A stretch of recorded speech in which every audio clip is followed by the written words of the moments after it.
Good morning বন্ধুসকল, কি খবৰ সকলোৰে? নিশ্চয় ভাল। আৰু আজি ভিডিঅ' এটা বনালোঁ। এই ভাৰনাখনৰ কথা যিহেতু আপোনালোকক কৈছিলোঁ, 2012 হয়। ফাৰ্ষ্ট অনাৰ আছিলে।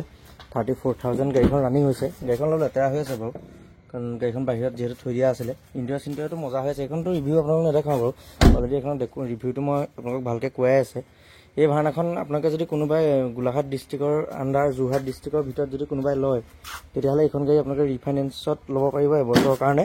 কাৰণ মোৰ ৰিফাইনেন্সৰ চিষ্টেমটো অকণমান খেলি মেলি হৈ আছিলে কাৰণে মই আপোনালোকক ৰিফাইনেন্স নহ'ব বুলি কৈছিলোঁ। আৰু এতিয়া হ'ব। এইখন গাড়ী যদি কোনোবাই লয় আপোনালোকে ৰিফাইনেন্স কৰিব পাৰিব। আৰু এইখন গাড়ীও যদি আণ্ডাৰ যোৰহাট আৰু গোলাঘাটৰ কোনোবাই যদি ভিডিঅ'টো চাই আছে, লোকেল মানুহ এল্ট'খন, তো এইখনেও আপোনালোকে ফাইনেন্স কৰিব পাৰিব। এইখন গাড়ীটো বহুত ধুনীয়া হৈ আছে। এইখন গাড়ীৰ বিষয়ে আৰু কৈ নাথাকোঁ, এইখন বহুত বঢ়িয়া হৈ আছে গাড়ী।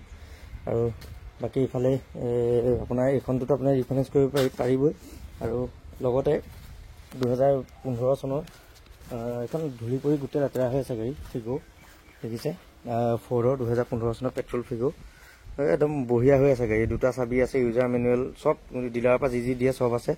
আৰু ছাছপেনশ্যনৰ ফটো খাটাক চাউণ্ড অকণো নাই, একদম পূৰা গুলি হৈ আছে চলাবলৈ। গোটেই সোপা টায়াৰ নতুন, এইখন ধোৱা নাই। মই ভালকৈ ৰিভিউটো আপোনালোকক পিছত দেখাম। গোটেইখিনি টায়াৰ নতুন। গাড়ীখন একদম পূৰা মজা হৈ আছে। 73 নে 4 এনেকৈ কিবা এটা চলি আছে।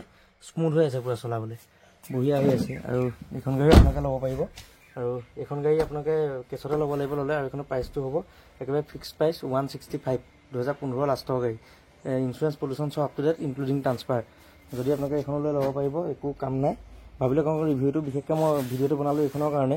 এইখন আপোনালোকে যদি লয় এবছৰৰ কাৰণে ৰিফাইনেন্স হৈ যাব। কাৰণ এইখন গাড়ী মানে চাওক এটা কথা, এতিয়া ভাৰনা বহুতে মই বিকিছোঁ, বহুত ভাৰনা বিকিছোঁ। ফ্লুইডিক ভাৰনা 2011 মডেল বিকিছোঁ, 12 মডেল বিকিছোঁ।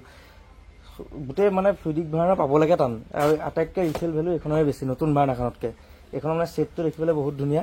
আৰু ফ্লুইডিক ভাৰনা যিমানকেইখন মই বিকিছোঁ চব 4th অনাৰ 3rd অনাৰে থাকে। উপায় নাই মানে, ভাৰনাকেইখন 3rd অনাৰ 4th অনাৰে থাকে। গতিকে ফাৰ্ষ্ট অনাৰ হয় এইখন। আপোনালোকে যদি লয় মোক যোগাযোগ কৰিব। ভাবিলেও ভিডিঅ'টো সেইকাৰণে বনাই দিওঁ আপোনালোকক।